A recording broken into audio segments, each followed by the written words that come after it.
Hi, Ann Cornick from Paintnporcelain. I'm here to teach beginners how to get started in China painting and also to encourage those of you who are painting for a while to join us and paint along with us. For those of you that might be new and this might be your first time watching, I just want to let you know how we did this. We took the study, the line drawing, and I cut it out. I always cut them out and I put them, so they're same size as the plate. It just makes it easier to work. And then I put my red transfer paper over it. This is a what is it called? Carbon. It's not a carbon. It's a real easy to use. Let me see what it says on here. Usually it says, oh, no wax. I knew it was something like that. And I use Saral. In case you're new, it's S-A-R-A-L. And so the Saral is what I use, and you put the colored side down on your piece, and then you put your line drawing over it, and you trace. I would recommend that you trace with a colored pen, so if you get interrupted, you know exactly where you left off, okay? So this is the way you would do it. And when you take it off, you'll have a red tracing. It will not be this color. It will be a red tracing. And so what you will see is this, but in red.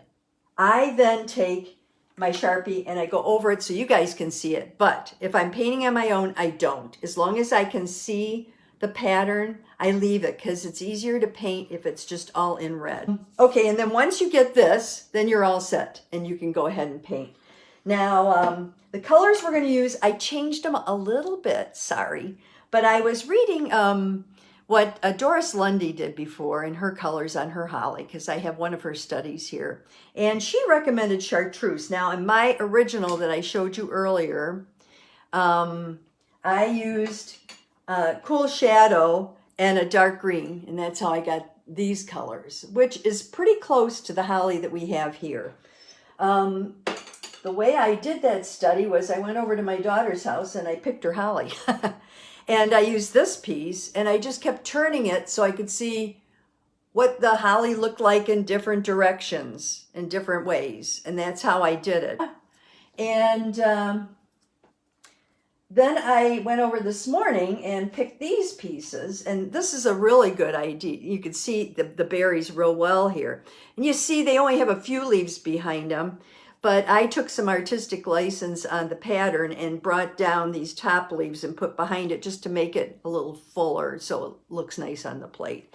But if you have holly in your backyard or in your neighbor's yard, go over, ask them if you can pick some because it's really helpful. And can you see? Yeah, you can very well. You can see all the highlights on this holly. It's really easy to see. And that'll help you because it's a shiny leaf if you're going to be painting it to know where to put the highlights. So I'm going to be using these colors. I added from last time. So I have dark green is what I told you to make sure you had. I also had shading green and the cool shadow. Then I put carnation on here, and you can also use Persian. I put on here I mentioned it was an antique green. It's not. It's gold green, old gold green, and that's what I have on here. And then I have chartreuse, so these two are different than what I originally told you. But if you have antique green, it's going to work fine. The other thing I wanted to show you is I thought this was really interesting. Here's another piece of holly. I thought the stems were brown, but look, they're green. Okay, I'm going to start out with my number 10. That's a big surprise to everybody, I'm sure. And so I'm going to start with a full load of chartreuse and a side load of a dark green. And of course, I think most of you would figure this out, but just so you know, sun's coming from this direction. I'm going to start with the dark areas here. And as you can see, this leaf is under this one, which is under this one, which is under that one, which is under that one. So wherever they're under, I'm going to be doing a little bit of dark, and I think I'm just going to start right here. Yeah, I do like the chartreuse better. When I was practicing this morning, just to make sure I had it down, I used the dark blue and oh, what a difference. I mean, used the chartreuse and what a difference it made. Going down the middle, just like we did on the oak leaves that we did, to get that vein down the middle of the leaf there. Okay.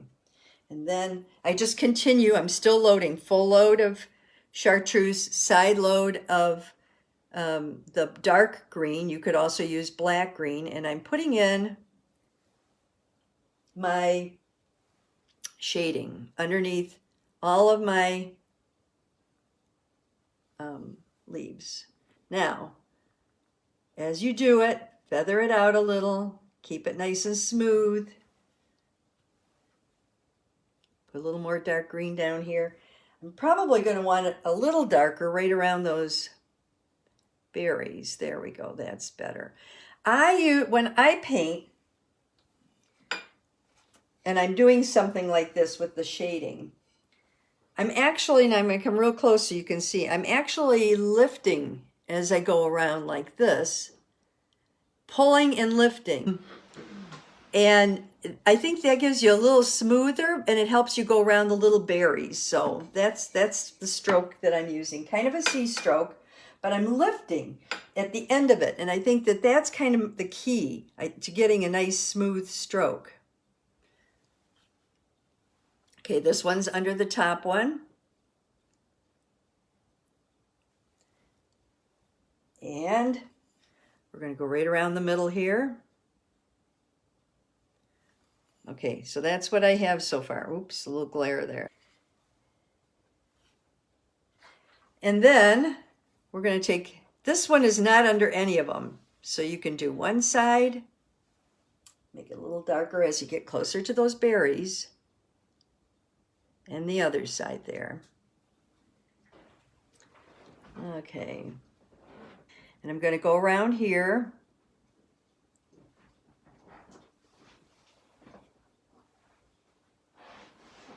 And I'm going to turn it and go right here and try to get that dark for you. I'm going around now with my dark, trying to avoid that shade,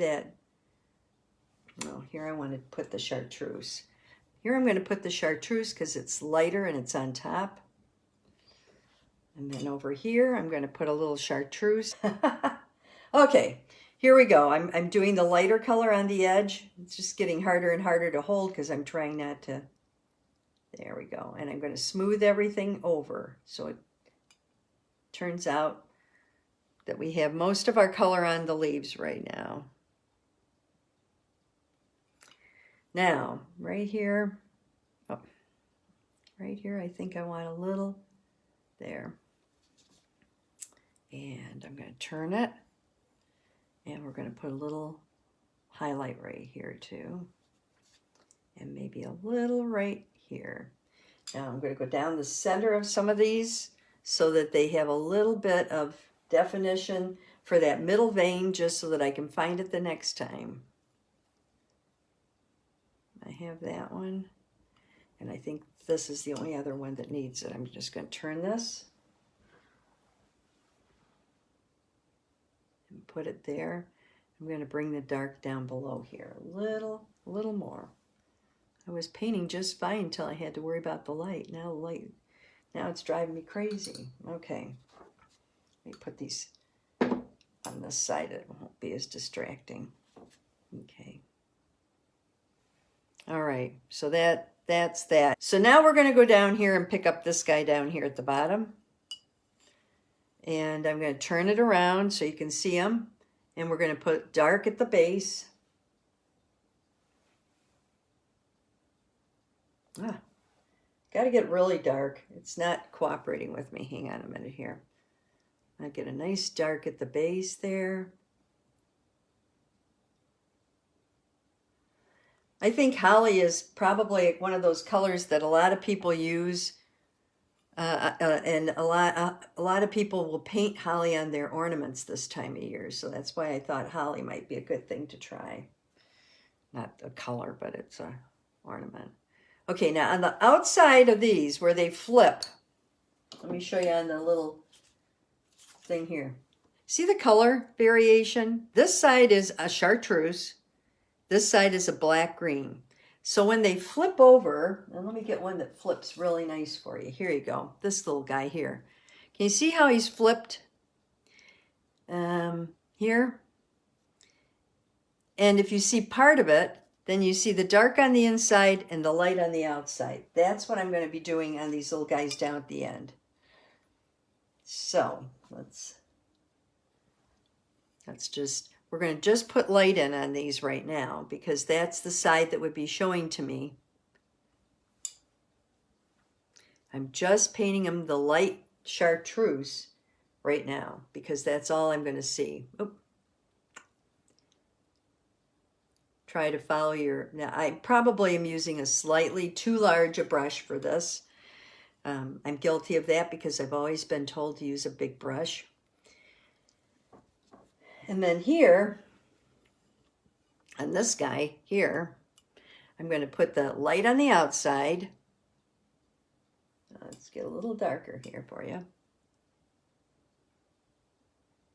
And then I'm going to put the dark on the inside because you can see those little insides sticking up there.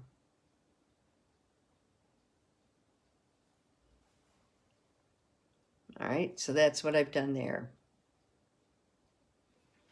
Now we're going to turn it, come around to this side.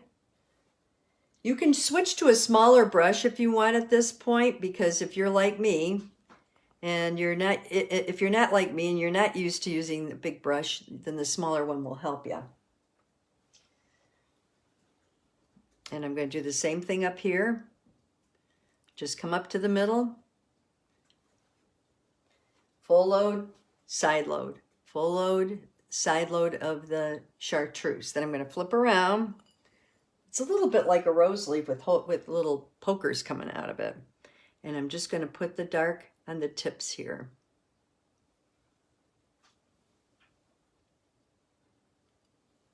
I can put the veins in later.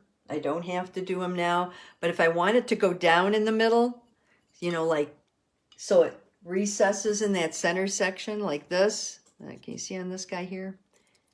He's a good example.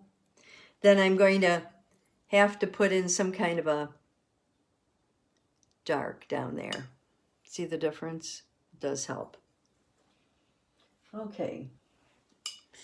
And I'm going to turn it around. We're going to work on this guy now. I'm going to get a little bit of dark in that middle there.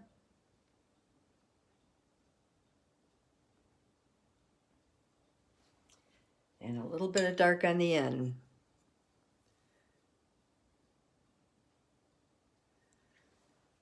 And this one is a turnover, so it's going to be light all the way across. Hang on, let me clean my brush. It's getting really dirty there. I've got a little bit outside of there, so I'm just going to clean it up.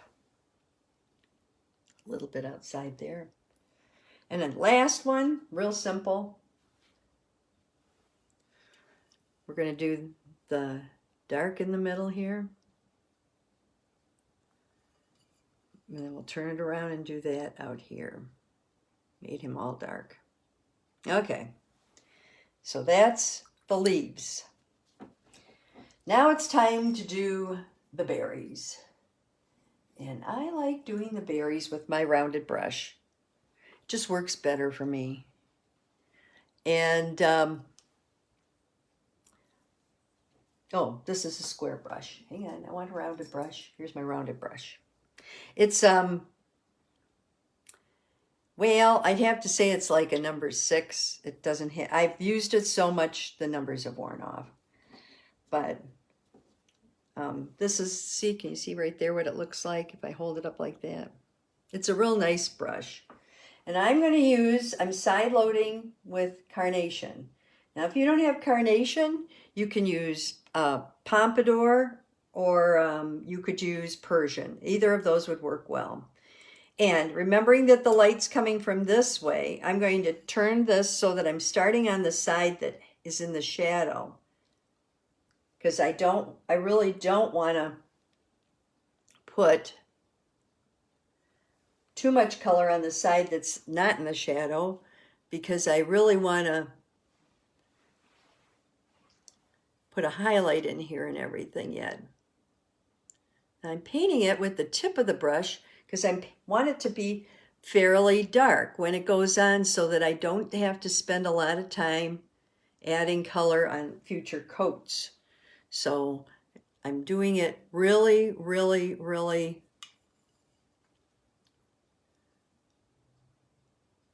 dark with the tip of my brush. But I'm not building up, because if you build up, it'll break off and you'll have a mess. Okay, and then this guy, oops, that's a little too much. This guy is under that guy, and then this guy's on top. So he's going to be the lightest of them all ultimately. Okay. All right, now I'm going to take my favorite eraser. This is my Pico-Pay. I'm going to turn it the way I know that I can see it. This is the way it's going to be on the plate. And I want to know which way it's going to be on the plate because this is the way the light's coming. And I'm going to do highlights, wiping it off. Like we did on the corn. Remember the corn? I'm doing those little C highlights. So here's my, let me make a big one here for you. Okay. Here's my big berry. And I'm using my little eraser, but I'm going to use a bigger eraser so you can see what I'm doing. This is my wedge eraser, kind of the same idea. And I'm just going to make a highlight like that, basically. It's a curve. You can make it a little flatter. That's fine too. But that's what I'm doing, is just a little C stroke, kind of a comma stroke, but on a much smaller scale.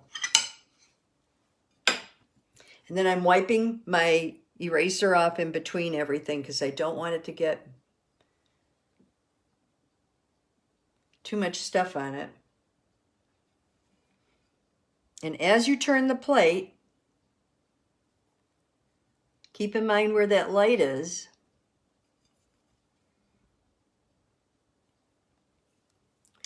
I think I need a little more up in here. Maybe a little more down here on that guy there. And there you go. That's my berries. Now, you're going to have a little line there unless you go in and pat it. So I just take my brush and lightly, oh, I'm going to wipe it off, get all the color off of it. But don't put it in your turpentine. Just wipe the color off and then just lightly touch it, just so you can get rid of all those little, wherever the eraser might leave a line. You don't want that. There. And that's it. Okay, I'm taking my liner, my long liner. I put it in my gold green. Now this is one of the reasons that I tell you, please, if you don't need to use the Sharpie, don't, because when you put this on like this, you really can't see your lines. See, you can't tell where I did it. So I always do it a little bit to the side just so I can see what I did.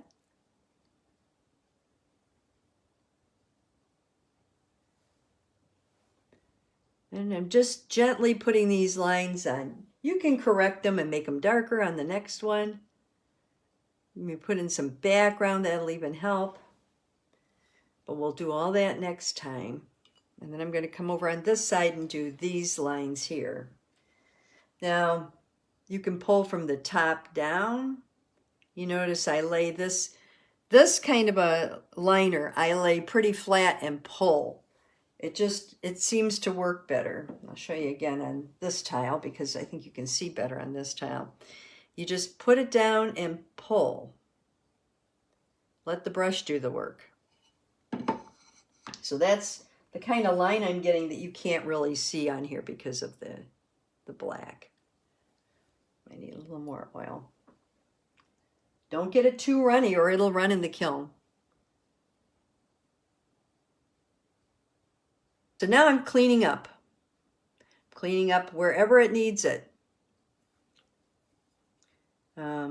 because if you don't clean up on this coat, the first fire, and you have things outside of the lines, you're going to go back and go, oh, how do I deal with that now? Because it's a big blob on there. Okay.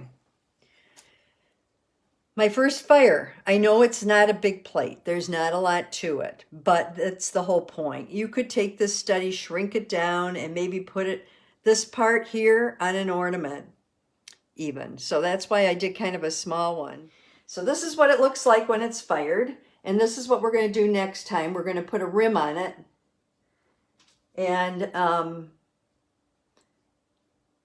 they look a little bit different. That's interesting. And this is the one I just did. But you can see the colors are different. This one was done with using cool shadow. This one was not. This one was done using chartreuse. So next time we'll put the border on and the background. Alrighty, pick up those brushes, keep painting. I will see you next time. Bye-bye. I hope you enjoyed the program, and I hope you'll take a minute to subscribe so that other people can learn more about China painting and we can get the word out to more people. You also can look at the links below. My Paintnporcelain.com website has a lot of freebies and printables for new and experienced painters, as well as studies, supplies, and even some of my hand-painted china. So thank you again, and I'll see you next time.